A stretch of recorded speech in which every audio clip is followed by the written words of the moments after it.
டேய் அதானி. டேய் என்னடா இந்தியால ஒண்ணு எதுவும் பண்ண முடியாது. என்ன ஆட்டம் ஆடின? ஆமா வச்சான் பத்தி அமெரிக்காக்காரன் ஆப்பு. டேய் இந்த நிலைமையில உணர மாட்டேன்னா சீக்க முடியும். ஐயோ ஐயோ உங்களை எல்லாம் பார்த்தா எனக்கு ரொம்ப பாவமா இருக்கு. தம்பி நீ சொந்தமா கார் வச்சிருக்கியா? வச்சிருக்கேன். சொந்தமா பைக்கு வச்சிருக்கேன். சொந்தமா வீடு சொந்தமா கம்பெனி வச்சிருக்கேன். நான் சொந்தம் என்ன வச்சிருக்கேன் தெரியுமா? வச்சிருக்க? பிரதமர் வச்சிருக்கேன். என்னடா சொல்ற? எனக்குன்னு சொந்தமா ஒரு பிரதமரை நான் வச்சிருக்கேன்டா. நான் சொல்றதுதான் அது கேட்க. அது தெரியாம இவங்க என்னமோ இனி அமெரிக்காவுக்கு பிடிச்சிட்டு போயிடுவாங்களா, நான் நீ அரெஸ்ட் பண்ணி தூக்கி கொண்டு போய் உள்ள வச்சிருவாங்களா? டேய் என் பங்காளியை விட்டு வேடிக்கை பார்ப்பாங்கன்னு நினைக்கிறியா? புரிஞ்சுக்கங்க பாசு. சரி அதெல்லாம் விடு. கைது பண்ண முடியாது, எதுவும் பண்ண முடியாது. ஆனா 2 லட்சம் கோடி லாஸ் ஆச்சு. மறுபடியும் ஆண்டா சிரிக்கிற? இல்லடா எனக்கு 2 லட்சம் கோடி இல்ல, என்கிட்ட இருக்க சொத்து முழுதும் போனாலும் கூட என் பங்காளி அங்க உட்கார்ந்து இருக்கிற வரைக்கும் எனக்கு என்னடா கவலை? நான் கவலைப்பட வேண்டியது இல்ல. எனக்கு 2 லட்சம் கோடி நட்டம்னு நீங்க தான் கவலைப்படணும். ஏன் தெரியுமா? நாளைக்கு காலையிலே அனௌன்ஸ்மெண்ட் வரும். பெட்ரோல் விலை ஏற்றப்படுகிறது, கேஸ் விலை ஏற்றப்படுகிறது. எனக்கு எவ்வளவுக்கு எவ்வளோ நட்டமாகுதோ ஒட்டு மொத்தமா உங்களுக்கு தாண்டா அது இம்சை. புரியாத அவனுக்கு? நான் எப்பெல்லாம் இவ்வளோ டெவலப் ஆனேன், இவங்க இன்னமும் புரியாம எனக்கு நட்டம் ஆயிடுச்சு, இவங்க சந்தோஷமா இருக்காங்க. நட்டமானது எனக்கு இல்லை பாசு, உங்களுக்கு தான். இன்னும் நிறைய இருக்கு, சொல்லவா?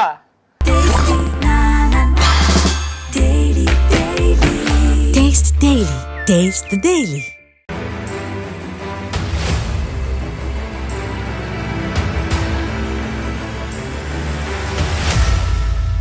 மதியம் நேருக்கு வணக்கம். இது மதியம் திருப்பா கூத்தடி கோப்பு.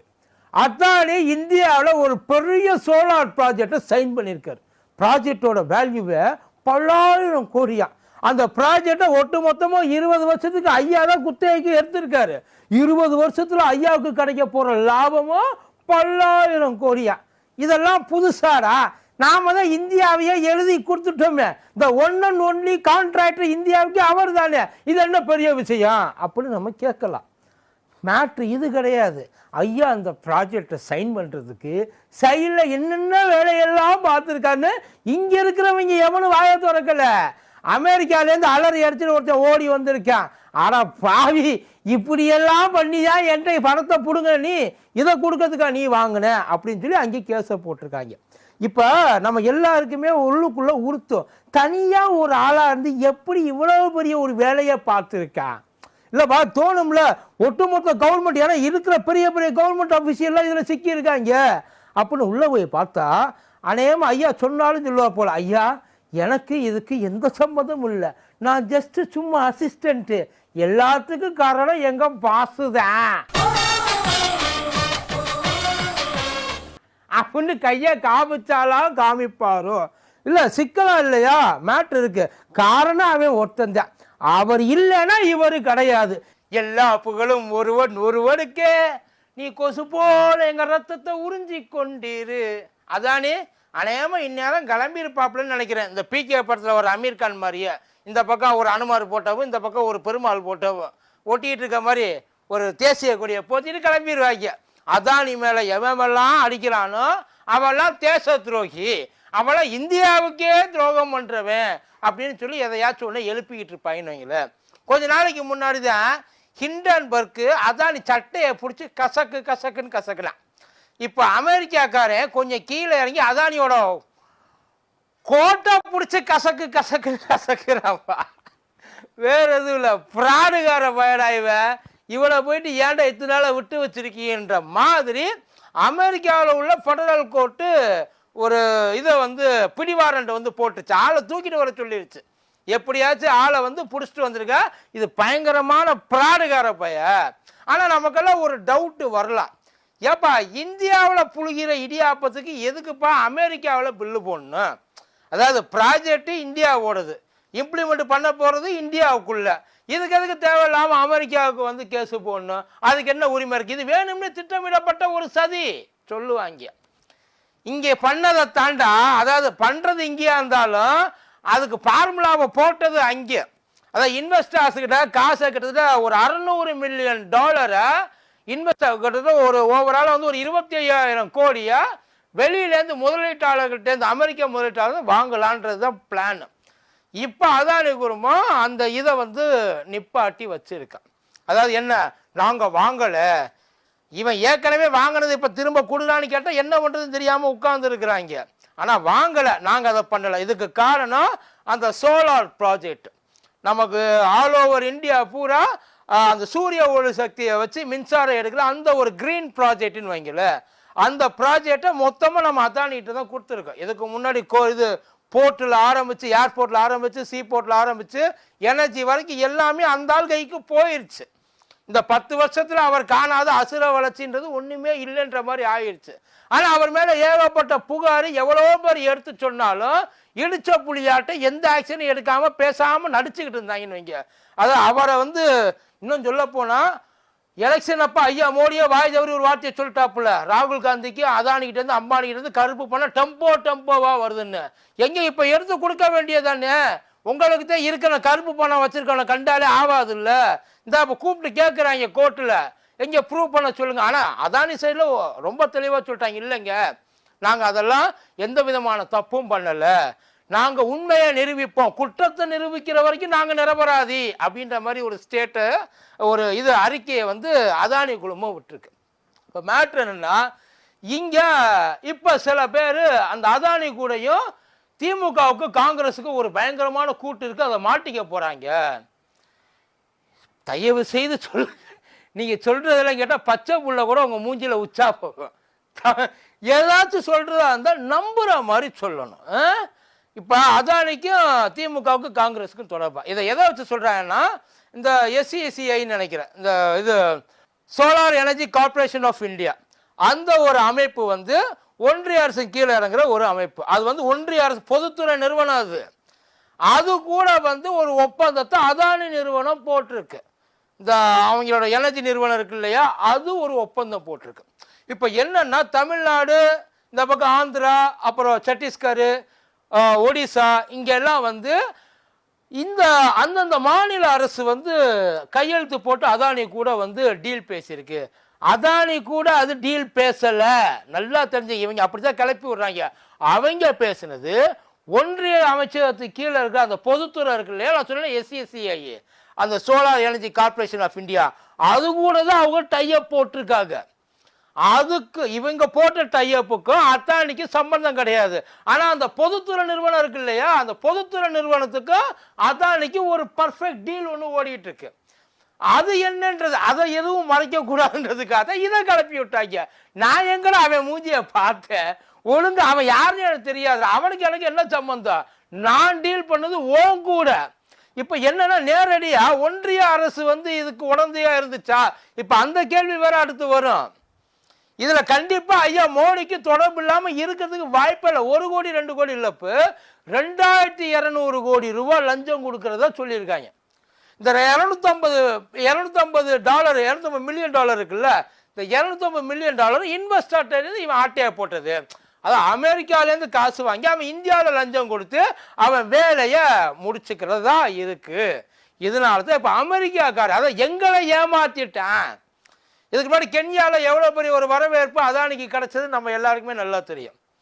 இப்போ அமெரிக்காக்காரன் அதுக்காக கேஸை போட்டு பிடிவாரண்டு போகிற அளவுக்கு போயிடுச்சு. அவங்க சாதாரணமாக போட்டுற மாட்டாங்க அவ்வளோ சீக்கிரம். இப்போ இந்த அமெரிக்கா பிடிவாரண்டு போடுறப்போ இங்கே இருக்கிறவங்களும் தூக்க முடியுமா? ஒரு இந்தியா அதை வெளிநாட்டு சிட்டிசனை ஆளை தூக்கிட்டு போக முடியுமா? தாராளமாக இது வரைக்கும் போயிருக்காங்க. நிறையா பேர் யார் யாரெல்லாம் எக்கானமிக் அஃபென்ஸில் இருந்திருக்காங்களோ அவ்வளோ பேரும் தூக்கிட்டு போயிருக்காங்க. அது நாட்டுக்கு தெரிஞ்ச, நாட்டோட பர்மிஷன் வாங்கியோ இல்லை நாட்டுக்கு தெரியாமலோ எல்லா விதத்துலையும் தூக்கிட்டு போயிருக்காங்க. நம்ம இன்டர்போல் மூலியமாக ரெட் நோட்டீஸ் கொடுத்து அனுப்புறது அது ஒன்று தான் நமக்கு தெரியும். அது எவனை பிடிக்காம லிபரலாக விடுறோமோ அவங்களுக்கு நம்ம கொடுக்குறது, நம்ம என்றைக்குமே அப்படித்தான் கொடுப்போம். ஆனால் அவங்க ஆப்ரேஷன் ஃபாலன் ஏஞ்சல் தனியாக வச்சுருக்காங்க. இது இல்லாமல் ரெண்டாவது எஸ்டோலேஷன் சொல்லிட்டு இன்னொன்று வச்சுருக்காங்க. இந்த 2 ஆப்ரேஷன் மூலியமா முதல்ல சொன்ன இந்த ஃபாலன் ஏஞ்சல்ன்றது அவங்களுக்கு தெரியாமலே ஆளை தூக்கிட்டு போகிறது. வா எவ்வளோ பெரிய ஆளாக விளையாண்டுருக்கலாம். சிஐஏ எல்லாம் பையன் நம்ம படத்தில் பார்ப்போம்ல, இந்த FBI CIA எல்லாம் இருப்பாங்க இல்லை, அவங்கள மாதிரியே ஆளுகளை FBI இதில் உள்ள வராது. ஏன்னா FBI உள்ளுக்குள்ள அவங்களுக்குள்ள அந்த கண்ட்ரி, அந்த அமெரிக்காவுக்குள்ள என்ன நடக்குது அதுக்கு தான் FBI. இந்த CIAன்றது வந்து வெளியில் அவுட் ஆஃப் இந்த இதில் இருந்து அதையெல்லாம் டீல் பண்ணுறது வந்து சிஐஏ தான் டீல் பண்ணும். அவங்கள வச்சு ஆளை தூக்குறதுன்றது இன்னொரு இது. ஆனால் இப்போ இங்கேருந்து கூப்பிட்டு அனுப்புவாங்க. அதாவது எங்களுக்கு இவர் மேலே சந்தேகம் இருக்குது, இவர் இந்த வேலையெல்லாம் பார்த்துருக்காப்புல, எங்கள் ஆளுகளை ஏமாற்றிருக்காங்க அப்படின்னு சொல்லிட்டு அங்கே கூட்டிகிட்டு போகிறாங்க. இது மூலியமாக கிட்டத்தட்ட ஒரு 2 லட்சம் கோடி ஒரே நாளில் அதானியோட பங்குகள் டவுன் ஆகி கீழே போயிருக்குன்றாங்க. அது பெரிய பிரச்சனையே கிடையாது அவருக்கு. இந்த பக்கம் வாங்கின கடனை தள்ளுபடி பண்ணிட்டு புதுசாக ஒரு கடனை எடுத்து கொடுத்துட்டு அந்த இதை அவர் டேலி பண்ணிப்பார். நாம தான் இருக்கோமே, நம்மளை உறிஞ்சி இந்த மேட் மேக்ஸ்னு ஒரு படம் பார்த்தீங்கன்னா தெரியும். அதில் மனுஷனை பிடிச்சி பிளட் பேங்குன்னு வச்சுருப்பாங்க. அதான் உடம்புலேருந்து ரத்தத்தை எடுத்து இன்னொருத்தனுக்கு ஏற்றி லைவாக உயிரோட அந்த பிளட் பேங்க் வேறு யாரும் இல்லை, நம்ம தான். அந்த மாதிரி அவங்க 2 பேரும் வாழ்றது தானே ஒட்டு மொத்தமாக 140 கோடி பேரை உள்ளே வச்சுருக்காங்க. வேறு எதுக்காக வச்சு நம்ம கட்டுற காசில் வேறு எங்கே போகுதுன்னு நினைக்கிறீங்க? இப்போ அது பிரச்சனை இல்லை. கேட்குற கேள்வி காங்கிரஸ்லேருந்து இப்போ ஒரே கேள்வி தான். அமெரிக்காவில் இருக்கிறவன் அவன் மேலே கேஸு போகிறான், இந்தியாவில் இருக்க நீ என்ன பண்ணிக்கிட்டு இருக்க? ஏதாச்சும் ஒன்று இது வரைக்கும் முட்டு கொடுக்குறவன் எவனாச்சும் ஒருத்த மூச்சு விட்டானான்னு பாருங்களேன். பாருங்க, எவன்டே போய் கேட்டு பாருங்க, ஏப்பா இப்படி அமெரிக்காக்காரன் பண்ணுறான்னு. ஆனால் அதையும் சொல்லுவாங்க, இப்போ அமெரிக்காவில் இது முடிஞ்சிருச்சு, எலெக்ஷன் முடிஞ்சிருச்சு, அடுத்து ட்ரம்ப் வருவார், பைடனு இந்தியர்கள் அவருக்கு ஓட்டு போடலன்னு சொல்லி பழி வாங்குறதுக்காக இந்த வேலையை பார்க்குறாப்புல. அவர் பழி வாங்குறதுக்காக இந்த வேலையை பார்க்கணும்னா அங்கே இருக்கிறவங்களை எப்படி பழி வாங்கணுமோ அப்படி பழி வாங்கியிருப்பார். அதானியை பழி வாங்குறதுல அவருக்கு என்ன லாபம்ன்ற இவங்க சொல்லுவாங்க. இந்தியாவை கேவலப்படுத்தணும். இது இந்தியாவை கேவலப்படுத்துறது இல்லை, தனிப்பட்ட ஒரு மனுஷனை தோல் உரிச்சு காமிக்கிறது, அவனை அம்பலப்படுத்துறது. என்னென்ன எவன் எந்த வேலை பார்த்தாலும் தப்பான வேலை பார்த்தா தப்பான வேலை பார்த்தாலும் சொல்ல முடியும். நிஜமா எந்த இடத்துலையும் ஊழல் இல்லை, லஞ்சம் கொடுக்கலன்னு மட்டும் தயவுசெய்து யாரையும் சொல்லிடாதீங்க. சீரியஸா இது நான் ஒரு நிஜமா ஒரு விஷயத்தை சொல்றேன். ஒரு சர்டிபிகேட், சாதாரண சர்டிபிகேட் இல்லை, ஒரு ஆதார் கார்டு, அதில் ஒரு பேரை நீ சேஞ்ச் பண்ணாலே 100 ரூபா இல்லாமல் நகராது. இது இந்த நாட்டோட சாவக்கீடு. நாமளும் அதை கொடுத்து தொலைஞ்சிட்டு தான் வர்றோம். அவங்கள கூச்சப்படாமல் கேட்குறாங்க, வெக்கப்படாமல் கேட்குறாங்க. நாமளும் வேற வழி இல்லாமல் திட்டிக்கிட்டே அழுதுகிட்டே அவனை கட்ட வார்த்தையை சொல்லியே கொடுத்துட்டு தான் வர்றோம். அவ்வளோ அந்த சின்ன விஷயங்களுக்கே அங்கே அவ்வளோ காசு தேவைப்படுறப்போ இந்த மாதிரி ஒரு பெரிய விஷயங்கள் கண்டிப்பாக இதில் மாட்டினா பெரிய பெரிய அதிகாரிகள் மாட்டுவாங்க. ஒருவேளை மாற்ற மாதிரி இருந்துச்சுன்னா ஆனால் கண்டிப்பாக மாட்டுவாங்க. யார் மாட்ட போகிறா? அது ஸ்டேட்டில் இருக்கிறவங்களா இல்லை சென்ட்ரலில் இருக்கிறவங்களா? யார் வாங்கியிருந்தாலும் தப்பு தான். ஸ்டேட் வாங்கியிருந்தாலும் சரி, சென்ட்ரல் வாங்கியிருந்தாலும் சரி, யார் வாங்கினாலும் தப்பு தான். இப்போ அதுக்கு தான் உள்ளே கூப்பிட்டு வச்சு கேட்குறாங்க. இப்போ என்ன விஷயம்னா, இதில் அதானியோட ஒட்டு மொத்தமாக சரிஞ்சிருமா சாம்ராஜ்யன்னு கேட்டீங்கன்னா சரியாது. அசால்ட்டாக மேலே ஏறி வந்து எப்போ சரியும்னா இவர் சொன்னது, அதான் அவங்க சொன்ன அந்த குற்றச்சாட்டு உண்மை அப்படின்னு எப்போ நிரூபிக்கப்படுதோ அன்னைக்கு முடிஞ்சிச்சு. அதுக்கப்புறம் ஒட்டு மொத்தமாக எல்லாரையும் வாங்குவாங்க. ஆனால் இப்போ கேட்குறது ஒரு ஜாயின்ட் பார்லிமெண்ட் கமிட்டி கேட்குறாங்க, இங்கேருந்து கேட்குறாங்க, ஐயா தயவுசெய்து வாங்க, இவங்க ஒரு குற்றச்சாட்டு சொல்லியிருக்காங்க, இல்லைன்னு நிரூபி. நீ ஆமான்னு நிரூபிக்க வேண்டாம், இல்லைன்னு நிரூபி. அதுக்காக ஏதாச்சும் ஒரு ஜாயின்ட் பார்லிமெண்ட் கமிட்டியை போடுவோம்.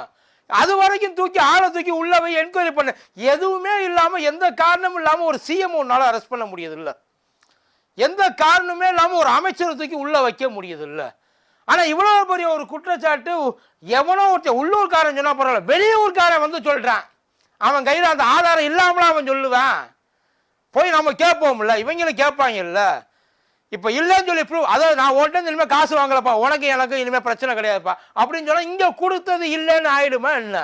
இவங்க வாங்கியிருக்க மாட்டாங்கன்னு உங்களுக்கு யாருக்கா நம்பிக்கை இருக்கா? நல்லா எவ்வளோ வேணாலும் கொடுத்து இந்த சிவாஜி படத்தில் வர்ற மாதிரி உங்கள் ப்ராஜெக்டோட வேல்யூவில் எவன் வந்தாலும் கேள்வி கேட்குறதே அவங்களுக்கு வேலையாக போச்சு. கண்டிப்பாக வாங்கியிருப்பாங்க, பார்ப்போம். இப்போ அடுத்து அதானி அவர்கள் அமெரிக்காவுக்கு போவாரா? ஏன்னா இப்போ தான் வந்து ரீசெண்டாக இவர் ட்ரம்ப் ஜெயிச்சோட $10 பில்லியன் நான் இன்வெஸ்ட் பண்ணுறேன்னாப்புல. ஆள் $10 பில்லியன் இன்வெஸ்ட் பண்ணுவாப்பில்லையா, இல்லை $10 பில்லியன் பேசாமல் பெயிலுக்கு ஏதாவது கொடுத்துட்டு வருவாப்பில்லையா? அது எப்படி இன்வெஸ்ட், ஆனால் மொத்தமாக அமெரிக்காவுக்கு தான் போகும்போது என்ன ஏது அப்படின்றத பார்ப்போம். பட் ஆனால் இப்போயாவது கொஞ்ச நாள் வாயை திறந்து ஏதாச்சும் பேசுங்களேன். எவ்வளோ தூரம் எலெக்ஷனில் ஒரு நாளைக்கு முன்னாடி இந்த செய்தி வந்திருந்தா இந்நேரம் மகாராஷ்டிரா எலெக்ஷன் அப்படியே மாற்றி விட்டுருக்கோம், அப்படியே மாற்றி விட்டுருக்கோம். இப்போ கூட இவர் சொன்னாப்பில்லையே அஜித் பவார், மகாராஷ்டிரா எலெக்ஷன் எப்போ யார் உள்ள உட்கார வைக்கிறது சிஎம்மாக இருக்குன்ற டிசிஷனில் மோடி இருக்காரு, அமித்ஷா இருக்காரு, நான் இருக்கேன், கூடவே அதானி இருக்காப்புல. அவர் ஏன் அவங்களுக்குள்ள இருந்தாலும் எனக்கு இது வரைக்கும் தெரியாது. அந்த அளவுக்கு ஒரு பவர்ஃபுல் பிளேஸ்ல கொண்டு போய் உட்கார வச்சிருக்காங்க. வெறும் 10 வருஷத்துல இப்படி எப்பா நினைச்சு கூட பார்க்க முடியாது, படத்துல கூட இப்படிலாம் நடக்காது. அந்த அளவு தூக்கி வளர்த்து விட்டுருக்காங்க. கண்டிப்பா இதுல ஒவ்வொரு பங்கு எனக்கு என்ன பயமா இருக்குன்னா, வெறும் ஒரு ப்ராஜெக்ட்லேயே இவ்வளோ பெரிய ஒரு விஷயங்கள் நடந்திருக்குன்னா எவ்வளோ ப்ராஜெக்டில் என்னென்ன ஏர்போர்ட்லேருந்து எல்லாத்துலையும் என்னென்ன பண்ணியிருப்பா, யார் யாருக்கு எவ்வளோ கொடுத்துருப்பாங்க. கென்யாக்காரங்க காரி துப்புறாங்க, எவ்வளோ வாங்கினாங்கன்னு தெரியல எங்கள் ஆளுகன்ட்டு. ஏன்னா எல்லா இடத்துலையும் இதான் நடக்குது. ஆனால் இது கால்வச்ச இடமெல்லாம் இப்படி தான் இருக்குன்றாங்க.